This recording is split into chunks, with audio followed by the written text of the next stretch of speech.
जमात इस्लामी के डिसिप्लिन को जो तोड़ेगा कार्रवाई की जाएगी। डिसिप्लिन नहीं तो फिर जमात क्या है? छोटी छोटी बातों में तो हम वैसे ही नजरअंदाज करते हैं। किसी की कमजोरी है, किसी की जो है वो गैर फालियत है, कोई और अपनी मसरूफियत में लग गया, किसी ने कोई छोटी मोटी बात कर दी, हम नजरअंदाज करते हैं, और करना चाहिए।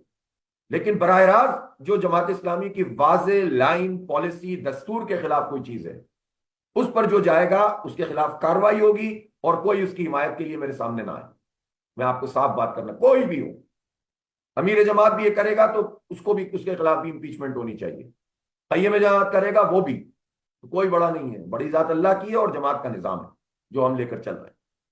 इसलिए ये वाजे कर लें सब लोग, जिसको काम करना है जमात में डिसिप्लिन के साथ करना पड़ेगा। अरकान जमात से तो मैं वाजे करना चाहता हूं, कोई किसी के हक में समझे इसको या किसी के खिलाफ समझे, कोई इतना बड़ा फन्ने खान नहीं। हम है क्या? हम बोलना नहीं जानते थे, सुनना नहीं चाहते थे। जमात इस्लामी ने हमें ग्रूम किया। सैकड़ों लोगों की इन्वेस्टमेंट है, उनके वक्त की, जो हम पर लगी है। लाखों करोड़ों रुपए सर्फ हुए होंगे तो लोग लीडरशिप में आते हैं। जमात इस्लामी की पॉलिसी के नतीजे में कोई एमपीए बन जाता है, कोई काउंसलर बन जाता है, कोई चेयरमैन बन जाता है, कोई सेनेटर बन जाता है, कोई एमएनए बन जाता है।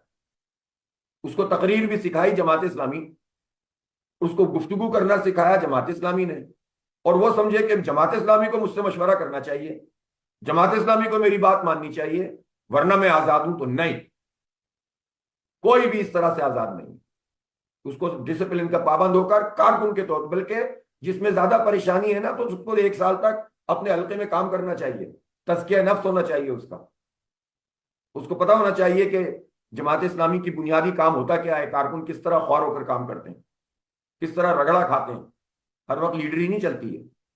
तो ये काम मैं तो अब सब लोगों से, आप लोगों से कहता हूं कि जब आपकी जिम्मेदारियां लगती हैं तो आप ये मत समझा करें कि बस अब आपका काम सिर्फ जिम्मेदारियों वाला काम ही करना है। कभी जरा देखें आम कारकुन किस तरह काम कर रहा होता है, आम आदमी किस तरह जिंदगी बसर कर रहा होता है, जिसको अल्लाह ने नवाज भी दिया, जिसको अल्लाह ताला ने वसाइल भी दे दिए, वो भी कभी कभी निकल जाया करे उन गरीबों की बस्तियों में और देखा करे कि लोग किस तरह जिंदगी गुजारते हैं। तो आपको अंदाजा होगा कि आप क्या, किस तरह से जो है वो जिंदगी होती है इंसानों की, और इन लोगों में हमें काम करना है। तो इसलिए ये मैंने ये बात भी वाजे करना बहुत जरूरी समझा है। ये अरकान जमात से मैं मुखातिब हूँ, और अब मैं ये चाहता हूं कि आप सब लोग पूरी यकसुई के साथ, पूरे एतमाद के साथ, हम वसीउल कल्बी के साथ सबको साथ लेकर चलना चाहते हैं। हर मुमकिन कोशिश करते हैं, अपने साथियों को भी और आम लोगों को भी। लेकिन बहरहाल कुछ जगह ऐसी होती हैं जहां सबको अपनी अपनी लिमिट का पता होना चाहिए।